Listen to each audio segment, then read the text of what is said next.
Right, to all of you viewers of Equinoxe Television, thank you so much for being with us on this edition of the news today, the 2nd of February 2026. I'm just Taris this evening, viewers. The issue of moral decadence among young people, especially students, continues to preoccupy stakeholders and even the society as a whole in Cameroon at this moment. Pauline Nalova-Lyonga, the Minister of Secondary Education, was in Douala for a talk with teachers and even parents on how to reinstitute moral values among young people. Details of that conversation in this edition of the news. Meantime, some Cameroonians who were lured to Nigeria with the pretext of a job offer have finally returned to their country. The compatriots say while on Nigerian soil they had no decent job, instead they were subjected to some inhuman treatment. They will be explaining their ordeal while in Nigeria to us. That will still be in this news edition. Viewers, those are our lead stories. Details and more when we come back.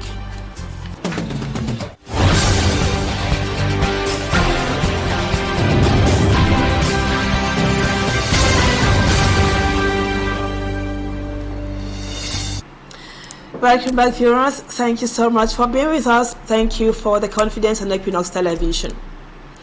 In the face of a decline of moral values in educational institutions across Cameroon lately, the Minister of Secondary Education, Professor Pauline Nalova-Lyonga, held an urgent crisis meeting in Douala, grouping together authorities to address the phenomenon and outline possible solutions to restore and preserve the integrity of Cameroon's educational system. Teachers and parents were also urged to evolve with technology and not to use it to promote promiscuity and other deviant behaviors in schools and also in the society. Innocent Ase was there in our report. The rise of moral decadence in the school milieu brought Professor Pauline Nalova-Lyonga, Minister of Secondary Education, to Douala, as it threatens the implementation of the ministry's clean school policy. While in the cosmopolitan city of Douala, the minister convened a crisis meeting that brought together representatives of the national educational community with the aim of reaching a consensus on practical measures and policy orientations to quickly curb and, where possible, eradicate deviant behavior in schools. What you're seeing now is only the beginning. The deviance that you're seeing from children, it's only going to become worse and worse. What does this mean? It means that you, the parents, and we, the teachers, have to sit up and keep our thinking caps so that we meet the children at every line where they are going. Remember that we are now in the era of AI, artificial intelligence. That artificial intelligence, the children know it from A to Z. You cannot know it more than the children. 4 students at Balingwa High School, Bonaberi, who were engaged in a fight that allegedly tarnished the image of the school, appeared before a disciplinary council chaired by the minister. The fight originated from a dispute over a pen. The children's language is codified. Codified means that you cannot understand them. When they talk about a red stylo, they don't mean a red stylo. You all know that. When they talk about a blue or black stylo, you know what they mean. Or if you don't know, you're damned for it. And then when they're talking about the fighting over phones, they're talking something else. These children are clever. And we, the teachers, have to be more clever in the way we deal with them. Other misconducts, like male and female students who were observed engaging in inappropriate behavior, notably kissing at Levant College, and the consumption of red wine by female students during a birthday celebration at the Bonamatumbe Technical High School, were also discussed in the meeting. If you have a class where students are toasting each other, it means that somebody was not in class. And those teachers who want to go away, please go away. Those teachers who want to stay, stay, but do your work. We, the parents, have to do better. The Ministry of Secondary Education has reiterated its commitment to restoring discipline and moral standards in schools, while urging students and educational stakeholders to work collectively in preserving a healthy and respectful learning environment. And though moral decadence is growing alarmingly in schools, the Minister of Secondary Education reminds teachers and other education stakeholders that flogging is not allowed and no one should beat up a child for misconduct irrespective of the magnitude. She has referred the teachers to other forms of punishments. Let's take a listen in this excerpt selected by Innocent Ase. Tell me that you come back to the cane, I will tell you no. Because I'll tell you that nobody here has the right to take a child's life from him or his parent. The unfortunate thing about we Africans is that we like to beat to the point where the child dies or faints. I'm talking as a minister, I'm talking about the reports that I have heard. Too many teachers beat and the child dies. Who gives you the right to take the life of that child? Every child has a right to live. As much as I'm not giving you a chance to punish those children by beating them, no, I will not go and beat your own children. And nobody should tell me that in the name of discipline, a child dies. No, teachers have to be more creative, find more creative ways to punish children without making them faint. You have other things that are extracurricular. Why can you not use it to punish the child? The child should go into a book club and report on one book per week each time on what they have done. The child should go into the agric club and report on one bed of flower or whatever that they have created. The child can go into a sports program and be doing that sports. This is together with the academic work. I'm saying that there are other things. The clubs in the schools are not there for nothing. They are there so that they can be used to train the children. In other news, lawyers and civil society leaders are urging the government of Cameroon to stop desecrating the corpse of politician Anissé Kane. More than 2 months after he died in detention, his corpse is still held by judicial authorities in Yaoundé. All efforts to retrieve his mortal remains have been futile so far. Babila Jonathan with more. The corpse of Anissé Kane, who died in custody on December 1, 2025, has still not been released to his family for funeral arrangements. La famille, à travers les avocats, a saisi les autorités compétentes. His family lawyer, Emmanuel Sim, laments over the fact that, despite several appeals to the authorities, the mortal remains of Anissé Kane remain sealed at the morgue of the Yaoundé Central Hospital. Les résultats de l'autopsie qui a été pratiquée, nous ne les avons toujours pas. He expresses grave concerns about the government's failure to publish the results of the autopsy performed on the politician's remains. Ordonné par le ministre de la Défense, nous ne savons pas où en est l'enquête non plus.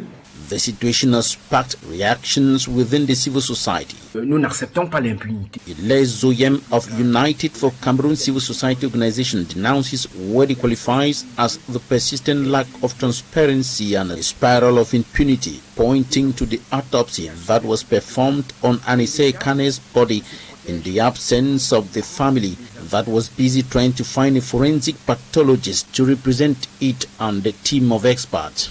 Since then, the Ministry of Defense has made no statement regarding the investigation despite its promise of transparency.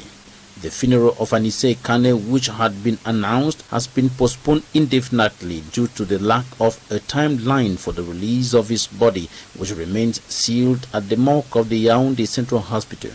Retenir un corps ne fera pas taire la vérité. Meantime, Les Zoyem demands that the circumstances of his death be fully investigated. And over to one of our late stories, viewers, the Cameroonians who were led to Nigeria in search for lucrative jobs have returned to their country. They were handed over to the Cameroonian authorities at a cock by the immigration officers of Nigeria, receiving the Cameroonians. The head of the frontier police in a cock, Commissaire Principal Jonte, urged parents to be vigilant about where their kids go in search for jobs. Smajika Gabriel completes the story for us. There were 25 in number. Amongst them, 11 girls, 14 boys, who were brought to a court by the Nigerian Immigration Police. The Nigerian immigration told us that they were first in the irregular immigration situation before now being involved in this scammed internet marketing issue, what we call QNet, cyber criminality. So we informed the hierarchy. They said we should interrogate them. During the interrogation, we noticed that most of them are victims. They are not suspects because they were being invited there to be scammed. They give them the illusion that one day you have a lot of dollars. As you invite your own brothers and sisters or your very good friends, you will have, that's how your money is going to increase. They found themselves in Ogun State, Nigeria, as they were told of a job opportunity, but upon their arrival, they saw nothing but suffering. One of the victims says, "I was invited to Nigeria for work, but upon arrival, it wasn't what I was told. I'm advising my brothers not to yield to any call from Nigeria for jobs because I went through hell." Their arrival in Cameroon came after the immigration police of Ogun State saved them from the hands of their masters in an online business. At our level, we try to discourage young Cameroonians who have been deceived to go to Nigeria and West African countries that there are some existing jobs. So whenever they come to the frontier, we do everything to sensitize them and send them back to their families. But they have other access roads that they use to go to Nigeria. It was an opportunity for the security officer to drop this advice for youth and their family members. I see this opportunity to tell parents to discourage their children from this issue of jobs in Nigeria or West Africa. There are no jobs. It is a scam. You will come there, you pay your money, 650,000, and that is all. They scam you, they keep you somewhere where they will give you that illusion that one day things are going to be fine. Things will never be fine. It is a scam. Don't encourage your children to travel to Nigeria or any West African country. There is no job. After their arrival at Equinoxe, border town between Cameroon and Nigeria, these Cameroonians, whose dreams of becoming billionaires was dashed in the thin air, have started joining their different family members to restart their lives.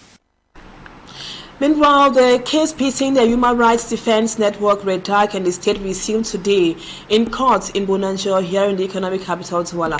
A reporter for me, Armstrong Sanda, was there. He now tells us how the hearings unfolded.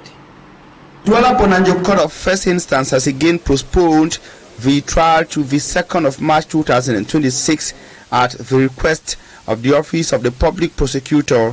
This is another delay in the case pitting the public prosecutor against lawyer Alice Com, Maximilian Gombe, and the network of human rights defenders in Central Africa, REDAC. Il ne peut pas, qu'il n'a pas d'argument pour soutenir l'accusation, qu'on lui donne le temps d'aller chercher l'accusation. The postponement was announced by the court's president despite the defense insistence on proceedings with the trial. Our clients, Barrister Alice Nkom and Maximilian Gombe, they have showed maximum respect for this court. From the day this matter began, they have been coming to court every day. The plaintiff, notably the senior divisional officer for the Vuri division, Siliak Mfogo, was again absent from the court. But the complainant, who is the SG of Vuri, he has treated this court with levity and disdain. He has never been here. And we are always ready to go on. It is always they who are asking for an adjournment. So, but we are here and will be here on the adjourned date. The case stems from the breaking of seals on REDAC's premises, which had been suspended in December 2024 by the Minister of Territorial Administration in Cameroon, Paula Tanganji, for alleged illicit financing and other charges. Barrister Alice Com, CEO of the Network of Human Rights Defenders in Central Africa, REDAC, deemed the sealing as unlawful. Now over to the Intern Division of the Southwest region, where road users have raised concerns over the deplorable state of the 65-kilometer stretch of road linking Kumba to Ikondo Titi, a situation which makes traveling extremely difficult for them as transportation fare is also very exorbitant at the moment. Cedric Chakuto takes us to that treasure fruit in the report which comes up next. Inhabitants of Ekondo Titi in the Jan division of the southwest region express serious worries on the 65-kilometer road from Kumba to Ekondo Titi that is in a deplorable state, making transportation a nightmare for the residents. The cost of traveling is very high, a situation they highly believe is caused by the elite who have abandoned them. The major problem that we have concerning the road affairs in linking Ekondo Titi Kumba is our leaders. Our leaders don't see the need for us to have the things that we supposed to have. You see the road we have from going from Kumba to Ekondo Titi, we have problem with shocks. Those narrow ends, you cannot go and come out with tires. Those stones, we have tire puncture. So you cannot go and come out without having bad tires. The stone can cut the tire and the road is bad, a lot of control. On their part, drivers also hold the poor state of the roads, which are responsible of the continuous high transport fare as they are forced to take their cars to the garage nearly after any trip they manage to do, using the only available road leading to the Jan division that is now only limited between Kumba and Ekondo Titi. The roads are totally bad. To maintain this car costs a lot, so at least the drivers too must inflate the transport a bit so that they have their own balances. And during the rainy season, the price inflate, it goes up to about 10 to 12,000 francs.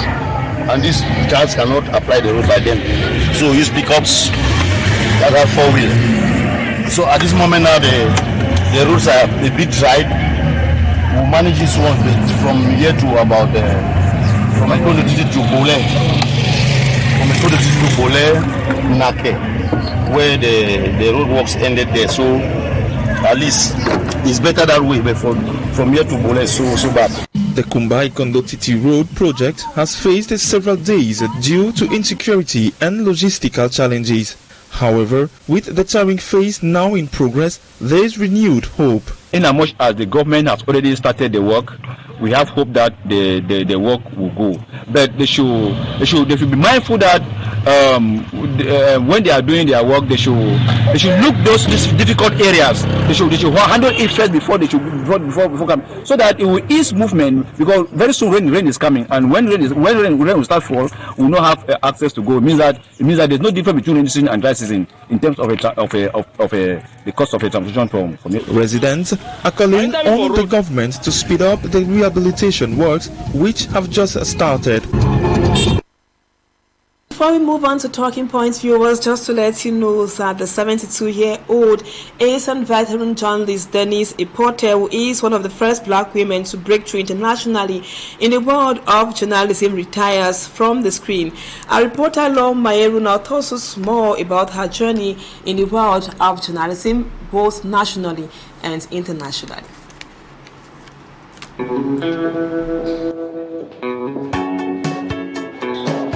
Born in Cameroon, Denise Epote imposes herself as a powerful and influential personality with a potential vision in Central Africa.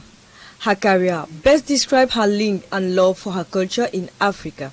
In an environment where women had limited accessibility to mediatic environment, she was able to impose her voice and convictions. Today, at 72 years old, Denise Epote built an international academy. After her studies in the University of Law in Yaoundé, in 1981, she left for Canada and France to have wide experience on international information. She started her career at Radio Cameroon as a news director, and in 1985, she raised the story by being the first woman presenting the news on Cameroon National Television of 7:30 p.m. In 1994, she joined TV5 Africa as a director, and in 1988, marketing director at TV5 Monde. Her interventions at Radio France International pushes her to a higher level where she becomes an emblematic African personality in the world. Denise Epote is an image that influenced so many important and dream journalists in the world, in Africa and in Cameroon most especially. The 30th January 2026 marks the retired interesting, inspiring, powerful and wonderful career. she leaves a fundamental immaterial heritage, a vision to journalism centered on hardworking personalities, perfection, respect, and excellency. Her career remains constant engagement which transforms the entire ecosystem. As a new chapter opens to her, the mediatic community greets her engagement, her motivating devotion that she brought especially in lifting up black women around the world. Motivating and inspiring careers. That does it for the first part of the news, viewers. Let's now move on to talking points.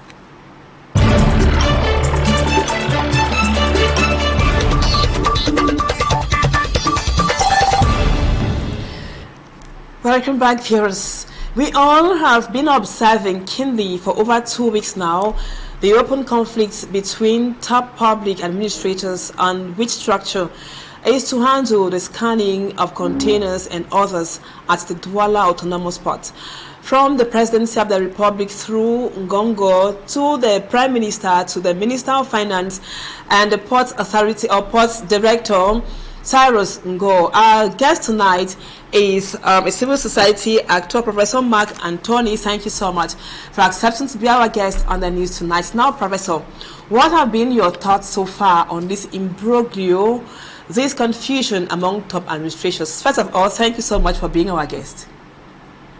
Good evening, and Nabila, for receiving me on the program. It is indeed insulting to the image of this nation, considering the fact that individuals whom had been given the mandate through an appointment from the president to manage the affairs of the nation have decided to publicly disgrace the nation for what reason we do not know, which I might want to think for personal benefits.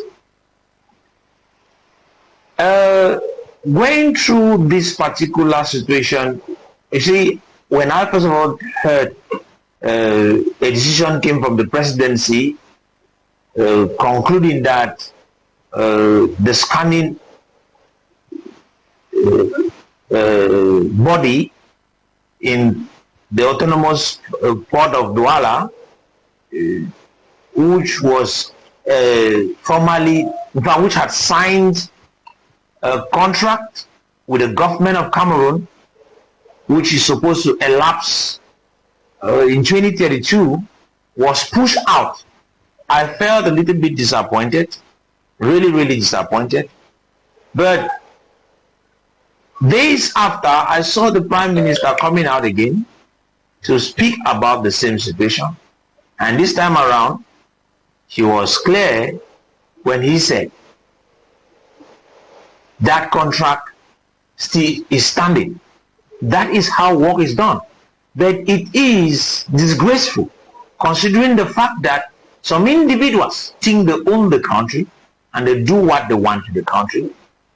And this, in effect, is a message to Cameroonians that we lack leadership at the helm of the nation, sincerely.